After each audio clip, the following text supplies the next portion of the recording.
और अमेरिका और ईरान के बीच अब भयानक जंग छिड़ चुकी है। ऐसी जंग जिसकी चपेट में अब पूरा अरब है और इस समय 5 अरब देश ऐसे हैं जिन पर ईरान की तरफ से सीधे हमले हो रहे हैं।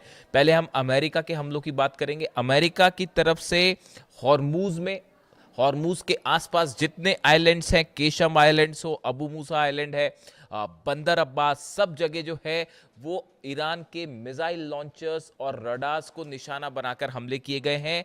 ईरान के 12 शहरों में धमाके की खबरें आ रही हैं, अलग अलग जगह हमले किए गए हैं। केशम आइलैंड पे देखिए, जितने सबसे बड़ा ऑयल रिजर्व अगर ईरान का कहीं है तो वो केशम आइलैंड पर है। यहाँ पर डिफेंस सिस्टम्स भी लगे हुए हैं। केशम आइलैंड सबसे बड़ा निशाना है अमेरिका का। इसके अलावा बंदर अब्बास में हमले हैं, कमरान में हमले हैं, यज़्द में हमले हैं और इसके साथ ही बुशहर में भी धमाके की खबरें आ रही हैं।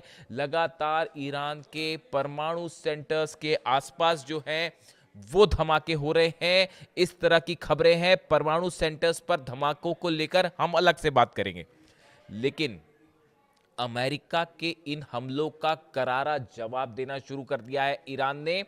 5 अरब देश ऐसे हैं जिन पर नए हमले हुए हैं, ताज़ा हमले हुए हैं और बड़ा नुकसान की खबर आ रही है अमेरिका को। सबसे बड़ी खबर है कुवैत से। बताया ये जा रहा है कुवैत में ईरान के बड़े हमले में कई अमेरिकी सैनिकों की मौत हो गई है। इस तरह का दावा ईरान की तरफ से किया जा रहा है। कई एजेंसीज जो हैं इस तरह की बात कर रही हैं।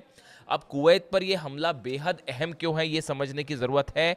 Iran Islamic Revolutionary Guard corps claims it has struck a major blow to US military power in Gulf, asserting that a precision drone strike successfully destroyed advanced American HIMARS launch platform stationed in Kuwait.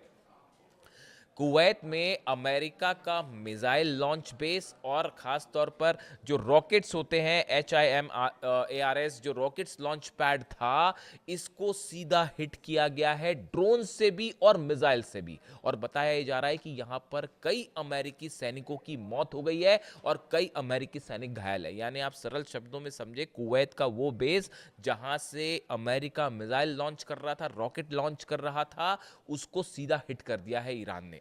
इसके अलावा देखिए, दूसरा सबसे बड़ा हमला जो Iran की तरफ से किया गया है वो बहरीन में किया गया है और बहरीन में भी शेख ईसा एयरबेस जो है उस पर सीधा मिसाइल्स हिट हुई है। अमेरिका के 5वें बेड़े के हेडक्वार्टर पर फिर मिसाइल्स दागी गई हैं। जो खबरें हैं, द IRGC सेड्स it targeted several facilities at Sheikh Isa airbase in Bahrain in the second phase of retaliatory operation. In a statement, IRGC said its airspace forces struck helicopter maintenance facility, a hangar housing a P-8 aircraft and a US military drone command and control center.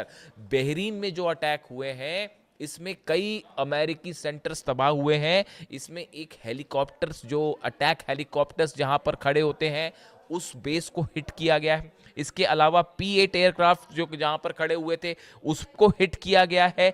साथ ही जो hanger होता है और जहां पर कई planes रखे होते हैं, मेंटेनेंस का काम होता है, इसको हिट किया गया है। इसके बाद ये कहा जा रहा है कि यहां पर कई प्लेन्स और हेलीकॉप्टर्स अमेरिका के तबाह हो सकते हैं, जिसको लेकर कंफर्मेशन अभी सामने आना बाकी है। देखिए, पिछली बार भी ऐसे ही हुआ था, एक हैंगर को हिट किया था, उसके बाद वहां पर कई एयरक्राफ्ट के नुकसान हुआ था और बाद में खबर आई थी ऐसे ही बहरीन में जो ये हेलीकॉप्टर हैंगर्स और मेंटेनेंस फैसिलिटीज को हिट किया गया है। बताया जा रहा है यहां पर कई हेलीकॉप्टर और प्लेन अमेरिका के जल गए हैं, इस तरह के दावे हो रहे हैं। और कमांड एंड कंट्रोल सेंटर पर भी मिसाइल गिरी है। इमाद मिसाइल से हमले हुए हैं, कद्र से हमले हुए हैं, खैबर शेकन मिसाइल से हमले हुए हैं। ये वो 3 मिसाइल्स हैं जिसका इस्तेमाल अरब देशों पर हमले के लिए किया जा रहा है। यानी आप देखिए, कुवैत में बड़ा नुकसान है, बहरीन में बड़ा नुकसान है। ये जो हमले हो रहे हैं, देखिए इसमें गौर करने वाली बात ये है, इसमें ईरान की एक बार फिर एक्यूरेसी देखने को मिल रही है। आप देखिए, कुवैत में जो हमले हो रहे हैं वो HIMARS सिस्टम को निशाना बनाया गया। बहरीन में 5th जो फ्लीट है उसको नुकसान पहुंचाया गया, और हेलीकॉप्टर का जो मेंटेनेंस है और प्लेन्स का मेंटेनेंस सिस्टम है इसको उड़ा दिया गया। इससे बताया जा रहा है कि जो इस तरह से अमेरिका मिसाइल लॉन्चर्स को हमले कर रहा है, रडार्स को नुकसान पहुंचा रहा है ईरान के, उसी का बदला लेते हुए अमेरिका की फैसिलिटीज को भी उड़ाया जा रहा है। देखिए आप ये जिस नेचर ऑफ अटैक आप देखिए और जो लोकेशंस पे हमले हो रहे हैं ये बता रहे हैं कि किस तरह से 1-to-1 जो है वो लड़ाई जा रही है। इसके अलावा आप देखिए जॉर्डन में बड़े नुकसान की खबर है। कुवैत बहरीन के बाद जॉर्डन में भयंकर नुकसान हुआ है अमेरिका को। The Islamic Revolutionary Guard Corps says it targeted the Prince Hassan airbase in Jordan with missiles and drones. Jordan का जो प्रिंस हसन एयरबेस है इसको निशाना बनाया गया है, और यहां पर जो है कई फ्यूल डिपोज को भी निशाना बनाया गया। एम्यूनिशन स्टोर फैसिलिटीज हैं वो भी तबाह हुई हैं। इस बेस के आसपास हथियारों को रखने का बड़ा भंडार था, एम्यूनिशन स्टोरेज फैसिलिटी थी, उसके ऊपर मिसाइल गिरी है, और इसके साथ ही फ्यूल डिपोज जो थे जहां पर फ्यूल रखा जाता है जेट्स में भरने के लिए और हेलीकॉप्टर्स में भरने के लिए, इसको भी सीधा हिट किया गया है। यानी आप देखिए जैसे हमले अमेरिका कर रहा है बिल्कुल उसी तरह के उतने ही घातक बल्कि उससे ज़्यादा घातक हमले जो है वो ईरान की तरफ से किए जा रहे हैं। यानी अब ये लड़ाई देखिए, लड़ाई जो है वो अब सेंटकॉम वर्सेस अहमद वाहिदी हो रही है। अहमद वाहिदी साहब IRGC चीफ हैं, उनके हाथ में सब कुछ कंट्रोल है और बड़े ही स्पेसिफिक टारगेट्स के साथ हमले कर रहे हैं। देखिए थोड़े दिनों पहले बयान आया था, मैंने अपने पिछले एक वीडियो में बताया था आपको कि IRGC की तरफ से कहा गया कि हम जो रिटेलिएशन करेंगे, जो जवाब देंगे अमेरिका को, वो 3 फोल्ड का होगा। पहले हमले बताए गए थे जो पिछले 3-4 दिन पहले देखने को मिले, उनमें ऐसी जगहों पर हमले हुए जहां पर अमेरिका की कुछ फैसिलिटीज़ हैं या अमेरिका के बेस हैं उस पर हमले हुए, लेकिन वो हमले उतने प्रिसाइज नहीं थे। लेकिन अब हमले कैसे हो रहे हैं, अमेरिका के हैंगर को उड़ा दिया गया, हेलीकॉप्टर फैसिलिटी को उड़ा दिया गया, फ्यूल जहां रखे थे उसको उड़ा दिया गया। अब बड़े स्ट्राइक जो है वो स्पेसिफिक हो रही हैं। इसके अलावा UAE पर भी देखिए ड्रोन्स दागे गए हैं, मिसाइल्स दागी गई हैं जिसको शायद इंटरसेप्ट किया गया। हालांकि अभी UAE उतना बड़ा टारगेट नहीं है कि अबू धाबी और दुबई में वैसे धमाके अभी नहीं है या वैसा हमला नहीं है, लेकिन फिर भी स्ट्राइक्स तो वहां पर भी लॉन्च कर दी गई हैं, ड्रोन्स वहां पर भी लॉन्च किए गए हैं।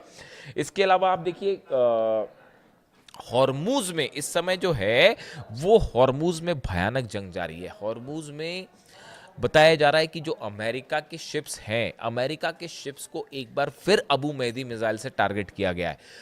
ईरान की तरफ से बात साफ कर दी गई है, और जैसी खबरें कल बीती रात की थी कि 2 और जहाज ऐसे हैं जिन पर फायर किया है ईरान ने। यानी ये साइप्रस के जहाज को जलाने के बाद जो खबरें थी बीती रात को 2 जहाज़ों को और टारगेट किया है ईरान ने, और IRGC की तरफ से बात साफ कर दी गई कि अब हॉर्मूज पूरी तरह से बंद है, यानी हॉर्मूज से अब कोई जहाज़ नहीं निकल पाएगा। ऐसी सूरत में अमेरिका की वॉरशिप्स खड़े हुए हैं। इस तरह की भी खबरें हैं कि अमेरिका ने अपने शिप्स को पीछे खींचना शुरू कर दिया है, इस लिहाज से कि वो सीधा सीधा ईरान की मिसाइल रेंज में ना आए। खास तौर पर अब्राहम लिंकन को लेकर मूवमेंट की खबर है। वो ओमान के पास था, ईरान के काफ़ी करीब पहुंच गया था, सिर्फ 150 मील की दूरी पर था, उसको थोड़ा सा पीछे खींचा गया है इस लिहाज से कि अमेरिका की ईरान की कोई मिसाइल ने अगर सीधा हिट कर दिया अब्राहम लिंकन को तो मुश्किल हो जाएगी, तो उसको मैनेज करने की कोशिश की जा रही है। इसके अलावा देखिए इसराइल की तरफ से एक बार फिर बड़ा बयान आया है। कार्ट्स जो है डिफेंस मिनिस्टर, उन्होंने कहा है कि एक बड़ी जंग के लिए इजराइल तैयार है जो कई दिनों तक चलेगी, लंबी जंग चलेगी। यानी अब जो मूवमेंट है, जो हालात है, अमेरिका की तरफ से ये कोशिश है कि इसमें नेटो देशों को भी शामिल किया जाए, इजराइल भी इसमें शामिल हो और ईरान के खिलाफ एक लंबा ऑपरेशन किया जाए। डोनाल्ड ट्रंप ये चाहते थे, नहीं चाहते थे, लेकिन अब वो इसके अंदर है, वो इसमें अंदर आ चुके हैं। और इसकी सबसे बड़ी ये जो नया वॉर शुरू हुआ है, ये नए वॉर की आधारशिला बेस वहाँ रख दिया गया था जब अली खामनी साहब का फ्यूनरल हुआ था। देखिए मैं आपको बार बार ये बात कह रहा था, उस फ्यूनरल के बीच में जो रिएक्शंस देखने को मिले, जो लोगों का गुस्सा देखने को मिला, उसने उस MOU और तमाम समझौते वाली जो संभावना थी उसको जलाकर खाक कर दिया। इस समय ईरान में एक एक शख्स की ये मांग है कि किसी सूरत में कोई डील नहीं होनी चाहिए अमेरिका से, ना यूरेनियम को लेकर ना न्यूक्लियर मुद्दे को लेकर, कोई बात नहीं होनी चाहिए। अब मुस्तफा खामनी साहब का जो बयान मैंने आपको कल वीडियो में बताया था, उनकी तरफ से बात कही गई है कि हम जो है अली खामनी साहब के हत्यारों से बदला लिया जाएगा, उनके पाक खून का बदला लिया जाएगा, यानी मैसेज संदेश साफ है। और इसी बीच में अमेरिका के सीनेटर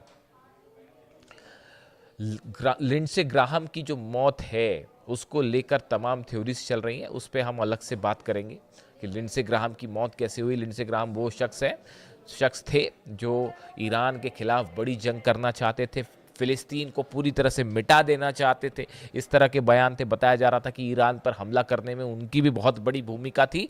फिलहाल उनकी मौत हो चुकी है बड़े रहस्यमय हालात में, और उसको लेकर अब तमाम थियरीज सामने आ रही हैं, उस पर अलग से चर्चा करेंगे। लेकिन फिलहाल हालात ये है कि 5 अरब देश इस समय ईरान के IRGC के ईरान की मिसाइलों के निशाने पे हैं, और खैबर मिसाइलों ने, इमाद और कद्र मिसाइलों ने अरब में हाहाकार मचा रखा है। इससे जुड़ा जो भी अपडेट होगा, लेटेस्ट अपडेट आप तक पहुंचाऊंगा। Thank you so much.